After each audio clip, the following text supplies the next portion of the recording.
ভারতের মোদি চাইলেই আর রাতের অন্ধকারে ফারাক্কার বাঁধ খুলে বাংলাদেশের দিকে আর পানি ছাড়তে পারবে না। আমরা এইবার বাঁধের বিপরীতে বাঁধ নির্মাণ করেই ছাড়বো ইনশাল্লাহ। আমাদের সরকার ঘোষণা দিয়েছে ৩৫,০০০ কোটি টাকা ব্যয় করে ফারাক্কার জবাব দেওয়া হবে পদ্মা ব্যারেজ নির্মাণ করে। হয়তো ভারতের দাদাবাবুরা ভাবতেছেন যে এই প্রকল্প মনে হয় বাস্তবায়ন করতে পারবে না। মনে রাখবেন, এই প্রকল্প বাস্তবায়ন করার জন্য এই প্রকল্পের কাজ তুলে দেওয়া হবে চায়নার হাতে। আর চায়না যেই কাজ হাতে নেয় সেই কাজের মধ্যে তারা খুদ রাখে না। আমাদের প্রধানমন্ত্রীকে বলবো, আপনার যদি অর্থ সংকট থেকে থাকে আপনি শুধুমাত্র ১,৫০,০০,০০০ প্রবাসীকে একবার বলুন যে আমরা ফারাক্কার বাঁধ নির্মাণ করতে চাই। এর জন্য প্রত্যেক প্রবাসীর কাছ থেকে আমরা ১,০০০ টাকা চাই।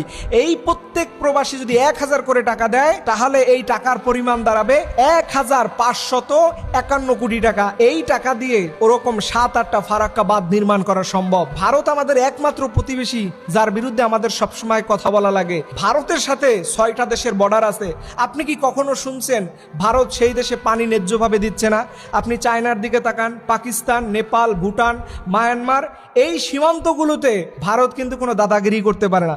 যত দাদাগিরি দেখবেন আমাদের উত্তরাঞ্চল, আমাদের বাংলাদেশের উপরে। তবে মনে রাখবেন, সারা জীবন জুলুম টিকে থাকে না। এবং এই চায়না প্রকল্প যদি সত্যিকার অর্থে বাস্তবায়ন হয় তাহলে এই দেশের প্রতি বছর ৮,০০০ কোটি টাকা লাভবান হবে। এবং এই ৮,০০০ কোটি টাকা দিয়ে মোটামুটি ৫ বছরের ভিতরে আমাদের এই ৩৫,০০০ কোটি টাকা ঋণ পরিশোধ করা সম্ভব হবে। দেখেন, সঠিকভাবে দুর্নীতি মুক্ত করে যদি এই কাজগুলো করা যায়, নিঃসন্দেহে বলতে পারি এই প্রকল্প যদি বাস্তবায়ন হয় এই দেশ জাতি সবাই আমরা উপকৃত হব। এবং দেখেন, ভারত কখন পানি ছেড়ে দেয়? রাতের অন্ধকারে মানুষ ঘুমায় আছে। আমরা গত বছর দেখছি একটা মা বলতেছিলেন যে আমার পেটে ৯ মাসের বাচ্চা আছে, প্লিজ আমাকে একটু জাগায়া ধরুন, আমাকে একটু বাঁচান, আমি বাঁচতে চাই, আমার বাচ্চার জন্য বাঁচতে চাই।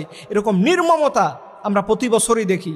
এর জন্য এইবার সরকারকে বিশেষভাবে অনুরোধ রাখবো, সব প্রকল্প বাদ দিয়ে হলেও এইবার ফারাক্কার বাঁধ নির্মাণ করে এই ভারতের পানি আগ্রাসন থেকে আমাদের দেশকে বাঁচাইতে হবে। আল্লাহ রব্বুল আলামিন যেন আমাদের এই দেশকে যাবতীয় জালিমদের হাত থেকে আল্লাহ যেন হেফাজত করে, সকল আমিন।